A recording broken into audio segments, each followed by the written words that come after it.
sim, depois da vinhetinha. Bom dia para você, Rubens Valente. Seja bem-vindo. Bom dia, Roberta. Bom dia a todas as espectadoras e os espectadores. Estou aqui à disposição para discutir a situação grave na terra indígena Yanomami. Pois é, gravíssima, Rubens, porque fotos inéditas obtidas pela agência pública mostram que a desnutrição ainda atinge crianças das terras Yanomami, quase um ano após o governo declarar emergência no local. A gente acompanhou de perto essa história aqui no ICL Notícias. E quem contou essa história foi o repórter Rubens Valente, porque as imagens denunciam a gravidade da situação ainda hoje. Rubens, o que explica essa situação e onde falhamos?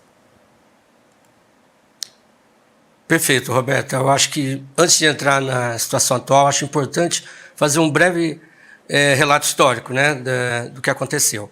Durante 4 anos, o movimento indígena denunciou insistentemente a invasão garimpeira na terra Yanomami, a Associação Rutucara, Davi Copenaua, Dário Yanomami, Júnior Recurari, que é do Conselho Indígena de Saúde Indígena da terra Yanomami. Durante esse tempo todo, o governo Bolsonaro era, no mínimo, leniente e omisso, né, em relação a essa invasão, chegando a dizer algumas vezes que era um assunto complexo para ser resolvido, e a invasão foi se agravando, a ponto de falarmos hoje em 40 mil, no final do governo dele, em 40 mil pessoas, 20 mil invasores e tal. No começo, em 2017, eram 10 mil.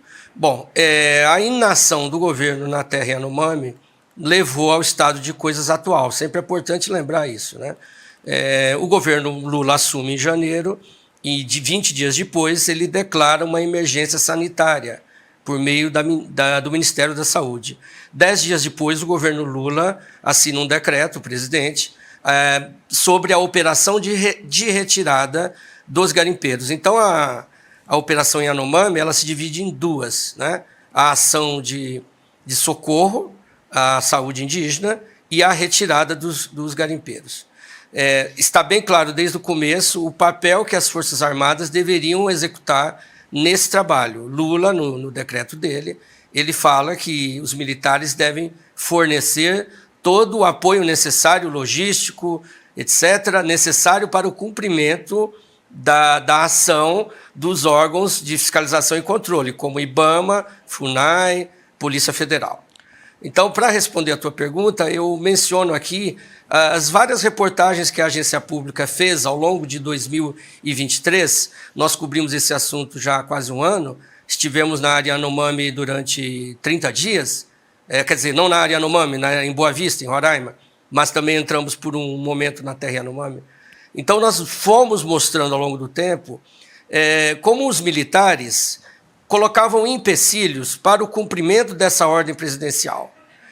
Empecilhos do ponto de vista orçamentário, empecilhos do ponto de vista da organização do comando.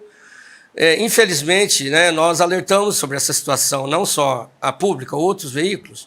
O ICL Notícias tratou disso, né, apontando o papel leniente das Forças Armadas, especificamente do comando do Ministério da Defesa. Então, infelizmente, as piores previsões se confirmaram. Ô Rubens, mas só para... Há uma redução... Não, eu ia só pedir, existe assim, porque eu estava vendo aqui na sua reportagem, um dos pontos que você mostra é que o Ministério da Defesa ameaça até retirar os militares dessa operação, que é também, né, não só, mas também de distribuição de cestas básicas para a população. Existe uma falta de coordenação entre o Ministério da Defesa e o Ministério dos Povos Indígenas. O que há exatamente aí? De que maneira que se manifesta essa má vontade, para dizer o mínimo, das Forças Armadas para tratar desse assunto? Eu acho que vai além da falta de coordenação. O que existe, de fato, é uma recusa dos militares em atender às solicitações do Ministério dos Povos Indígenas e da FUNAI. Essas solicitações são feitas por escrito, inúmeras vezes, né? Por exemplo, a presidente da FUNAI, certa feita, pediu que os militares entregassem umas cestas básicas para um local da terra indígena que só entrava de barco, né? E aí o Ministério da Defesa disse o seguinte, olha, nós precisamos de R$1,5 milhão a cada 2 meses para ver se nós vamos fazer e tal. Essa resposta demorou 60 dias para ocorrer. Em outro momento, a presidente da FUNAI pediu que os militares corrigissem 40 pistas de pouso na terra. Não é obra de concreto, não é isso. Era para podar árvores, limpar as pistas. E não foi feito. Os militares disseram que não era função deles, que tem que ver com não sei quem, do Infraero, que tem que ver com a ANAC. Então, de fato, né, eu gostaria até de usar essa palavra, uma sabotagem da ordem presidencial. Essa sabotagem, ela se estendeu ao longo do tempo a ponto de agora, num e-mail enviado à agência pública, o Ministério da Defesa dizer que já encerrou o seu papel, que o seu papel era emergencial, o seu papel era momentâneo, entende? Não é o que diz o decreto do presidente da República, que é o comandante em chefe das Forças Armadas. Não fala em momentâneo, não fala em excepcional. Fala que os militares devem prestar todo o apoio logístico necessário para colocar a bom termo. É por isso, a meu juízo, que o presidente da República disse anteontem, após uma grande reunião, ele disse o seguinte, não é possível que vamos perder esta guerra. Não? Para mim, né, ali é um recado, infelizmente, indireto, gostaria que fosse um recado direto, né, mas não foi. Para mim é um recado indireto às Forças Armadas. Elas não são treinadas para a guerra, elas não estufam o peito para dizer que estão preparadas, braço forte, mão amiga. Eu digo tudo isso porque nós temos essas fotos. As crianças estão morrendo de fome. No ano passado morreram 29 crianças de fome na terra Yanomami. É um número menor que o último ano do governo Bolsonaro. No último ano morreram 44. Há um esforço importante do governo federal que tem que ser reconhecido. Durante o ano, o governo federal tratou de 300 crianças com desnutrição grave ou moderada. O governo, nesse momento, Rodrigo, ele trata 70 crianças lá em Roraima com desnutrição, além de 29 mortas, infelizmente. Mas há um compromisso, sim, do governo e tem que ser reconhecido, né? Houve uma mobilização. Agora, realmente, né, há lacunas, e que tudo caminha para o papel das Forças Armadas. Por que falamos tanto das Forças Armadas, né? É porque eles têm os meios necessários. É uma região muito grande. Só se chega de helicóptero, são 4 horas de helicóptero, 5 horas. Às vezes se chega só a pé na mata, caminhadas de 2, 3, 4 dias na mata. Então, quem tem as pessoas, quem tem o maquinário, quem tem os helicópteros? Os militares. Nós compramos para eles, não são deles. Nós, povo brasileiro, a sociedade civil, que paga os impostos, comprou esses brinquedinhos para os militares. Comprou drones, comprou helicópteros, Black Hawk, né, norte-americanos, comprou tudo. É um exército, queremos crer que bem aparelhado. E onde está esse braço forte, a mão amiga, quando as crianças mais precisam? Onde estão? Então, Rodrigo, eu vi aí a comemoração, né, as várias entrevistas que o ministro Múcio deu a propósito do 8 de janeiro. Né? Então, infelizmente, o ministro Múcio nunca fala dos Yanomami, nunca fala, também nunca é indagado também. Ministro Múcio deveria explicar o que está acontecendo, por que a comida não chega às crianças. O Brasil tem expertise no transporte. O Brasil é um país grande. O Brasil já combateu a fome, né? Em várias oportunidades. A Zilda Arnes, né, ficou notabilizada, infelizmente morreu num terremoto no Haiti. Então, o trabalho da Pastoral da Criança é reconhecido no mundo todo e nós estamos vendo crianças morrendo. Né? Por outro lado, nós temos a invasão garimpeira que está retornando. O governo Lula, é preciso ser dito, reduziu drasticamente a presença garimpeira. A estimativa é de que 90% dos garimpeiros tenham saído da área, o que desmonta aquela fake news do general Mourão e do general Heleno, que diziam que era complexo tirar os garimpeiros. É muito difícil. As alegações deles. O governo Lula, em poucos meses, retirou 90%. Só que, né, estamos em meio ainda, como o presidente Lula disse, a uma guerra que não terminou.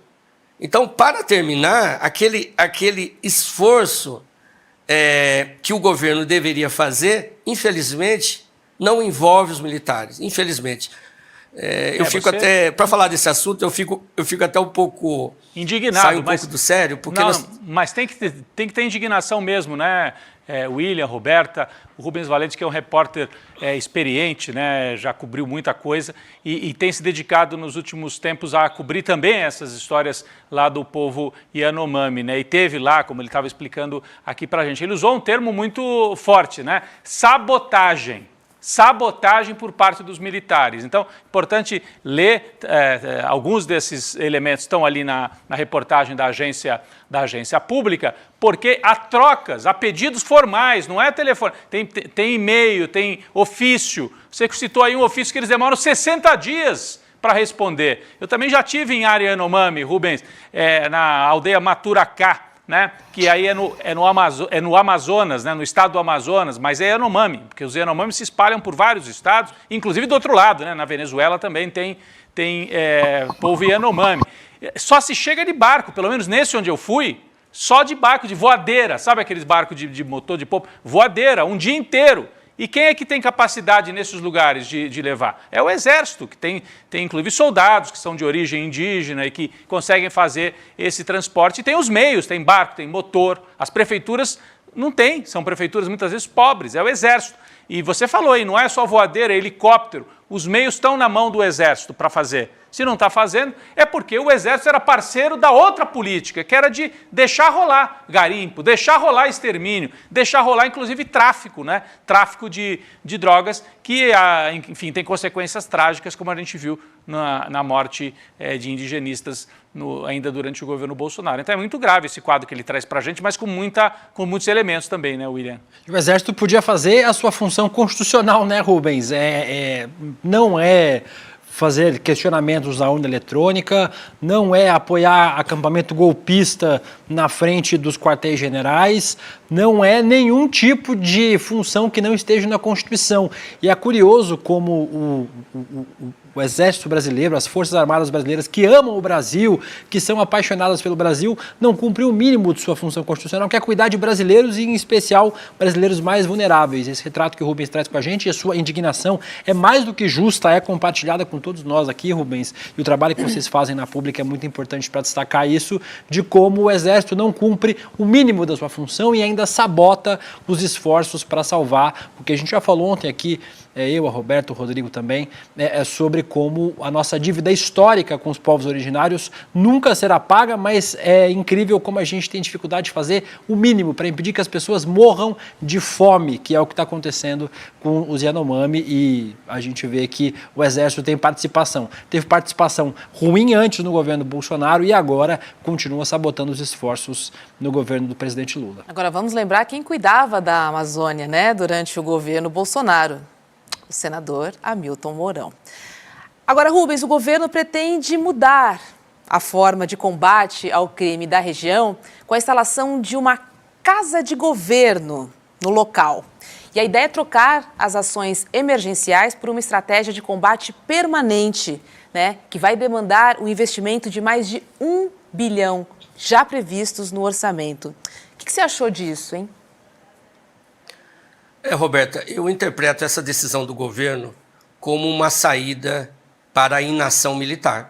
É isso que aconteceu. Os civis agora assumirão a ponta da frente desse combate, sem os meios necessários. Esse é um problema logístico e físico que os civis vão encontrar. E ontem a ministra Sônia Guajajara publicou uma foto na rede social, para mim é impressionante essa foto. Estão na foto o ministro Silvio Almeida, ela, a presidente da FUNAI, o número 2 do IBAMA, estão todos lá falando, vamos mudar o enfrentamento. E nenhum militar, nenhum general, nenhum almirante, nada. Aquela foto expressa, né, como os militares abriram mão dessa função. Ultimamente eles têm dito nas reuniões que eles estão preocupados com o problema da Venezuela com a Guiana, eles dizem. Só que há um problema nessa argumentação, porque o Brasil faz fronteira pela terra Yanomami com a Venezuela. Então, se o problema é a soberania nacional, ele também passa pela própria terra Yanomami. E um detalhe que as pessoas esquecem é que há dois pelotões do exército dentro da terra Yanomami. Quando os garimpeiros invadiram a terra Yanomami, eles invadiram o quintal dos militares. Invadiram a casa dos militares também. E mesmo assim nada foi feito, o que para mim é chocante, né? Eu fico imaginando o Brasil num conflito sério, bélico, com outro país. Se não consegue tirar 1.000 pessoas, 2.000 pessoas hoje, não consegue, alega, né, toda essa sorte de alegações, imagina uma força invasora. Então, eu acho que o governo, o Rodrigo tocou num ponto importante da coordenação. Tanto no primeiro decreto quanto agora, sabe, Roberta, William, eu sinto falta de uma coisa, de fato, que não sou só eu, as pessoas que eu ouço comungam dessa ideia, expõem essa ideia de todos os órgãos com os quais eu converso, né? Infelizmente, não há um coordenador da operação, uma pessoa, um nome, não há.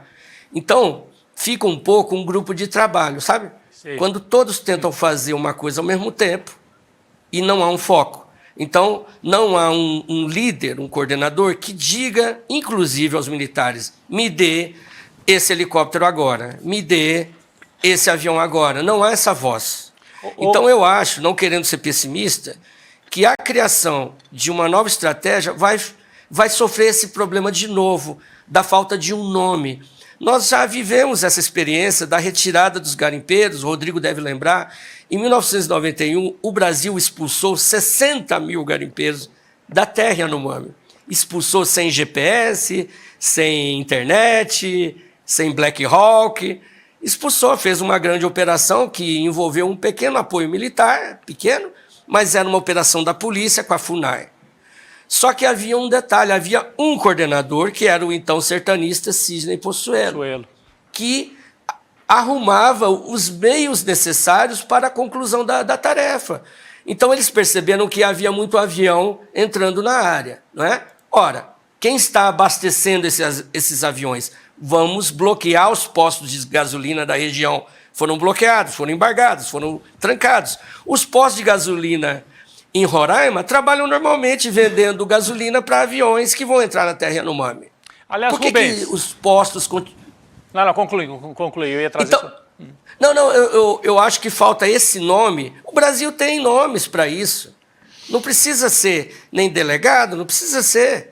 Só precisa ter a autoridade do presidente da República para executar isso. Está aí o novo ministro Lewandowski, né, com credibilidade, com história. Por que não ele? Por que não o Flávio Dino fez isso? Porque uma autoridade civil não fez os militares se subordinarem ao poder civil. Então, nós passamos aí 10, 11 meses de ordens que eram dadas e não eram cumpridas. Pedidos que não eram atendidos, cestas básicas, Rodrigo. Olha esse dado. Está documentado pelo próprio governo. 40.000 cestas básicas estão esperando a distribuição. Que coisa... Com crianças morrendo. A comida não chega. Rubens, só para a gente entender duas coisas. Quando se fala dessa casa de governo, que é uma tentativa, né, de colocar a operação lá, ela ficaria sediada em Boa Vista? Primeiro, é essa pergunta que eu queria te fazer, né? Eu imagino que é como se o governo tivesse assim, ó, uma frente de operações mais próxima ali que coordenasse. E eu imagino que até esse nome que você disse que deveria centralizar a operação deveria ser o chefe dessa casa de governo para a questão em Yanomami. Então, a primeira pergunta, se você puder explicar, mas eu queria aproveitar também e mostrar de novo o mapa que a gente colocou rapidamente aqui na tela, porque nem todo mundo tem na cabeça do que nós estamos falando, as terras indígenas. Depois você me explica se quando você fala de terra Yanomami, se está certo, porque há vários mapas e há mais de uma terra Yanomami, né, que pegaria uma boa parte do estado de Roraima, na divisa com a Venezuela e se espalha para esta mancha também no estado de Amazonas. É dessa terra aqui que você está falando, é um tamanho gigantesco, né? Mais ou menos qual a população que está aqui e se a questão da fome e da desnutrição é nesta região, é dessa região aqui que nós estamos falando. Então, as duas questões, casa de governo e se a terra indígena, tá certo aqui? É desse mapa aqui que você está falando, é isso? Perfeito, perfeito. A gente sempre usa no singular porque é uma terra indígena que foi demarcada com área contínua. Embora ela envolva 2 estados, é uma terra só. 9,5 milhões de hectares, a maior terra indígena do país, demarcada em 1991, com atualmente cerca de 30 mil indígenas Yanomami e Ecuana, e um grupo, importante lembrar, Rodrigo, um grupo isolado, né, chama Moshi-Hatetma, que é um grupo em que o garimpo chegou a 12 quilômetros desse grupo. E você sabe que um grupo isolado ele não tem as condições de enfrentar uma gripe, por exemplo, uma mera gripe se transforma numa pneumonia fatal em 48 horas e dizima esse grupo inteiro, como já aconteceu na história do país desde 1500. Tem mais esse agravante, né, além da fome que graça no território. Muita coisa, Rodrigo, do que está acontecendo é o seguinte: os garimpeiros tomaram algumas pistas de pouso. A saúde não conseguiu chegar até lá. Os indígenas começam a passar fome e começam a ter problemas de saúde, como malária, que pode ser resolvido rapidamente. Não é coisa de outro mundo, não é uma epidemia de uma doença misteriosa. São doenças conhecidas, tratáveis, né? A medicina usa causas evitáveis.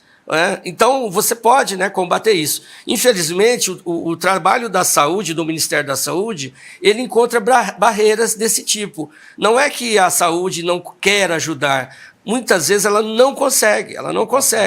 Aí uma presença armada, física, das forças de segurança seria necessária, essa presença. E aí também não deveria ser também temporária. Deveria haver alguma coisa um pouco mais permanente, porque os garimpeiros eles vão e voltam.